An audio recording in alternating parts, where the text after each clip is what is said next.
What is up, everyone? Welcome back to another episode of the Unstoppable Dad Project. Appreciate you joining me here for another week on the podcast. Before I get into today's topic, please make sure that you've subscribed on whatever podcast platform you're listening to this on. You'll be able to find the podcast on all the major podcast platforms.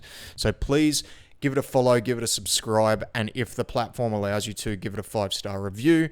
That just helps the podcast continue to grow and hopefully get out to more people like yourself who'll be able to find some value out of what it is that I am doing here.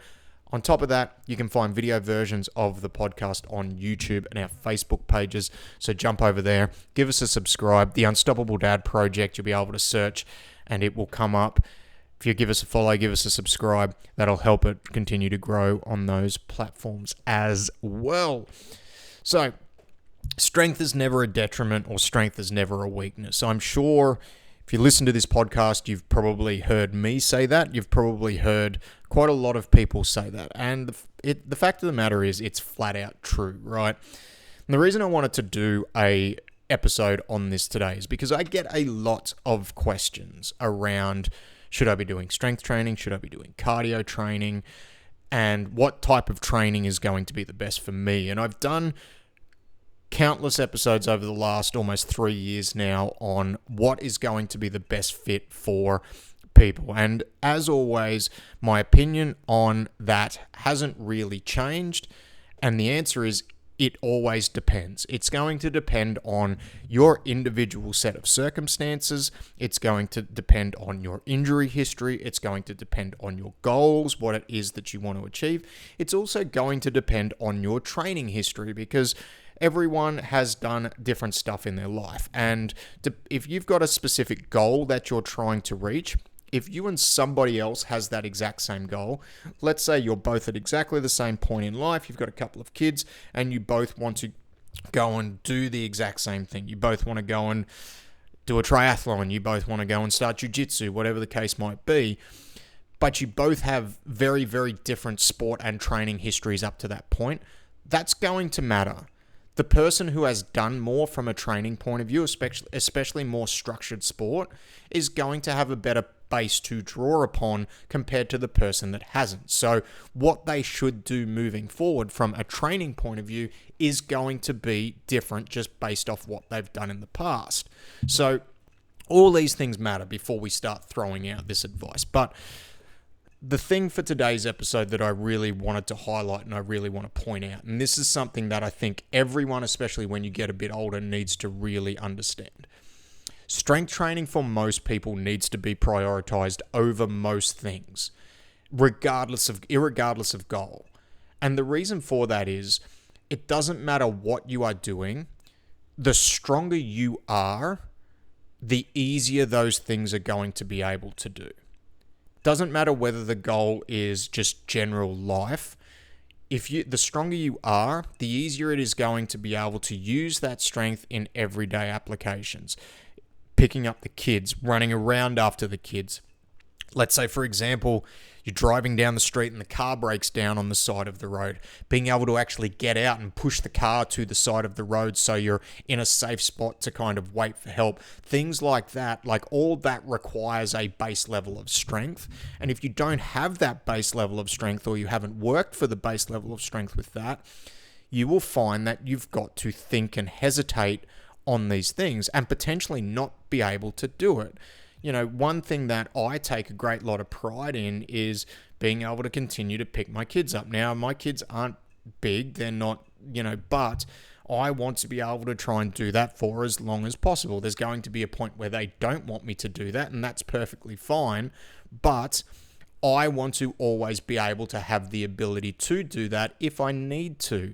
And the only way I'm going to be able to get to do that is to have a reasonable base level of strength.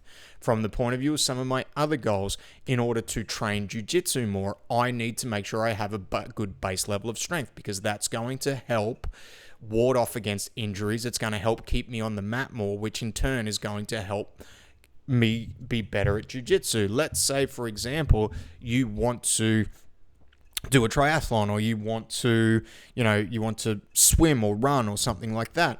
there's an element within that, even though it's a cardiovascular sport, where you need to have a good base level of strength, not only to make sure that you can draw upon that when the time arises within the sport, but to make sure that you have strong ligaments and tendons, and you have a good reasonable amount of muscle mass in order to complete the task that you want to.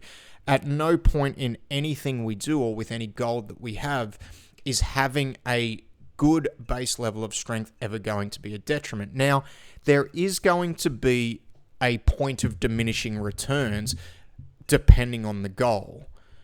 But even when you get to, for most people, and what I've observed, is most people will never get to that point of diminishing returns from their goal. Some people tend to think, and this is going to sound like a dig at a lot of people, and don't worry, I've been there too. I've thought this as well. People will think that they're strong enough.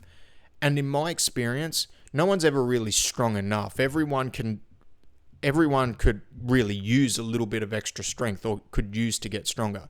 Now, there is a very small percentage of the population and a very small amount of goals along with that small percentage of the population where maybe, I wouldn't say they're too strong, but improving their strength level is not going to aid their goal.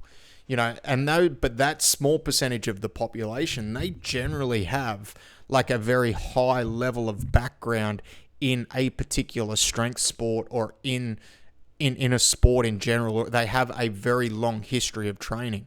Someone who hasn't trained, or who's relatively untrained, or who's trained or played sport recreationally, even for a long time, is generally not going to get themselves to the point where they're too strong for what they want to achieve.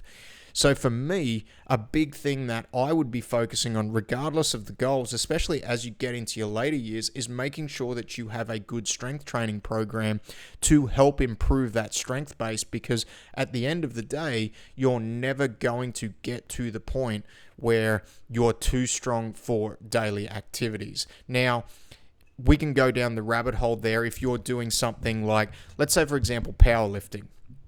If you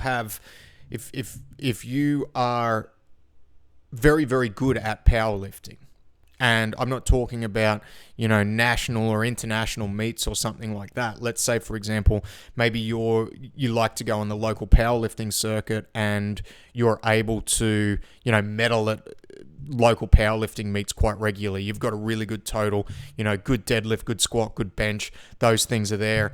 And then you want to make a transition into doing something like jiu-jitsu, or take a hard right and do a full 180 and do something like a triathlon. Potentially continuing a powerlifting style program is not going to be beneficial, because there is a different level of physical, or a different type of physical output that you're trying to achieve in your new set of goals. And they are on different ends of the spectrum from energy systems that are going to be used and what you're trying to achieve. So potentially looking at, while doing a different style of strength training, maybe something that is a little bit more muscular endurance from a reps and set range, instead of trying to do heavy singles and heavy triples, maybe we're looking to do 3 to 4 sets of 10, sets of 12, sets of 15, and we're trying to build a different energy system around that overall ultimate strength. Maybe if you're in that kind of small percentage of the population and you're shifting gears a little bit, that may be what you want to look at. But still prioritizing that strength training is going to be something that is not only going to be helpful to you from the new sport that you're moving into, but staying injury free and continuing to be able to do the sport and do life in general is going to just be the case pretty much 100% of the time.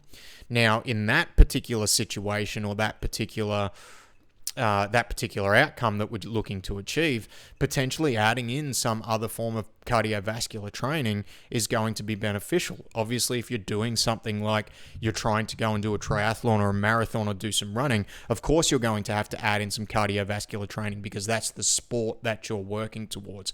That's the outcome that you're looking to achieve. So you may not necessarily have to add it in outside of your sport-specific training. And remember, sport-specific training is doing the sport itself. It's not actually what we do in the gym. The only way you're going to get better at the sport is to do the sport itself. But what we do in the gym is meant to be used to enhance our ability to do that sport, to play that sport, to practice that sport, so that we can become better at what our sporting goal is. And I've gone down the rabbit hole when we're talking about sports, but let's say in general life, right? You may find that if we use the powerlifting example, and I'm not saying this to alienate powerlifting, right? Not at all. I think it's very cool and very impressive what powerlifters do. And let's use weightlifting as an example, right? Instead. So if somebody is listening to this and they're a powerlifter, they're not thinking I'm attacking it, because I'm absolutely not. I love strength sports. But let's use Olympic weightlifting, right? Let's say you just get to a point in your life with Olympic weightlifting where it's just beating you up. You've done it for 10 years. Maybe you've gotten bored with it.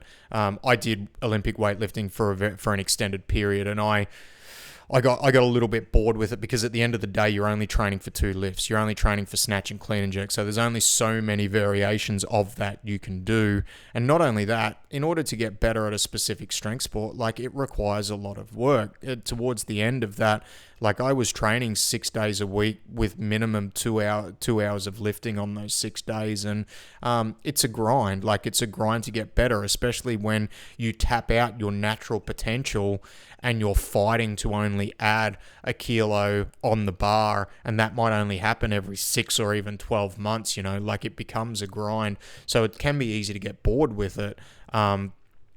And so let's say you get bored with it, or you just get to the point where your body's so beat up from doing it. And when you are really pushing the envelope on any sport, like, you're going to get injuries, your body is going to get beat up. But let's say you get to that point and you want to shift gears into just training for general health and wellness. You're not going to stop strength training completely, albeit it's going to be a different style of strength training. But the fact is, that strength base that you've built over all that years, even though it's probably pushed you to a point where it might feel like it's a detriment, it's not going to be a detriment. In fact, it's going to be a net positive on the back end when you shift gears a little bit. It's not that the strength base is a problem. It's maybe that the training became the issue and the training modality became the issue. So you can still shift to another form of strength training, and you can do that, and it can always be a net benefit. There is at no point have I ever observed that more strength is ever a problem for people. Yes, we can get to a point where there is a point of diminishing returns, depending on the situation and depending on the outcome that we're looking to achieve. Now, before I wrap it up, I do just want to say there is a lot of value in still doing cardiovascular training. Doing straight strength training should be the base and the foundation, depending on how much time you've got to do training. Maybe it's the only thing that you're doing, but I think that for a lot of people, there was a running joke when around a few times when I've been lifting that, any more than 3 reps is cardio, or any more than 5 reps is cardio. But one thing that I've noticed, and look, I am getting a little bit older, so I'm definitely not pushing the envelope on strength as much as I have done in the past, but I'm still strength training at least 3 times a week. But I've noticed a lot of value in adding in just 20 minutes at the end of the sessions that I do. Again, this is going to be dependent on how much time you've got and whether you can add it in. And it might be that you do it on different days to your strength days, but adding in 20 minutes of zone 2 cardio and doing that 3 to 4 times a week, I've found that actually enhances my ability to lift and my ability to do strength training. And if we think of it as the point of view of if you've got a good cardiovascular system and a good base of cardiovascular fitness, it helps push blood to the areas that it needs to. So when you're doing strength training, it's going to help you basically draw upon that and recover quicker in the session, but also after the session as well, from the stress that you're putting your body under. So, especially if your goal is overall health and wellness, don't discount doing just zone 2 cardio, 20 minutes on the bike at a moderate pace, 20 minutes on the rower at a moderate pace. Things like that I think can have a lot of benefit to a lot of your overall goals too. And while this podcast is about strength, I will do another episode where I'll actually highlight the benefit of, while strength is the base, making sure that you are doing some level of cardio fitness and not foregoing that completely, because a lot of people, I think, in strength sports actually forego doing any form of cardio at all, and it could be to their detriment. Again, obviously very context specific, but there are ways where you can do that and it's not going to inhibit your ability to train strength. In fact, from what I've observed over probably the last 5 or 6 years, I think it can actually enhance it, and I think it can be a missing piece for some people. Once they start adding that in, if they feel like they've hit a bit of a plateau with their strength training, they can actually see those numbers start to go in a more positive direction for them just by making that minor tweak of adding in, some zone 2 cardio, 20 to 30 minutes, 2 to 3 times a week. So we'll bookmark that one. We'll cover it off on another episode. But if you want my answer to the question, what is best, strength or cardio? I think everyone needs to start with a strength program. I think that needs to be the base that you should always draw upon, and that's the starting point for pretty much everybody, regardless of your goals. And by doing that, it will help enhance anything that you want to do, because at the end of the day, strength is never going to be a detriment. Strength will never be a weakness. So let me know what you think. Drop a comment on the socials at The Unstoppable Dad on Instagram, The Unstoppable Dad Project on Facebook. Reach out, send me a message if you want help with training. Obviously, I'm here to help. I've got plenty of programs that are both free and paid that I can give you access to. So shoot me a message and we'll see if what you want to achieve aligns with what I can offer. But thanks again for your time. Appreciate each and every single one of you, and I'll see you next week. Goodbye.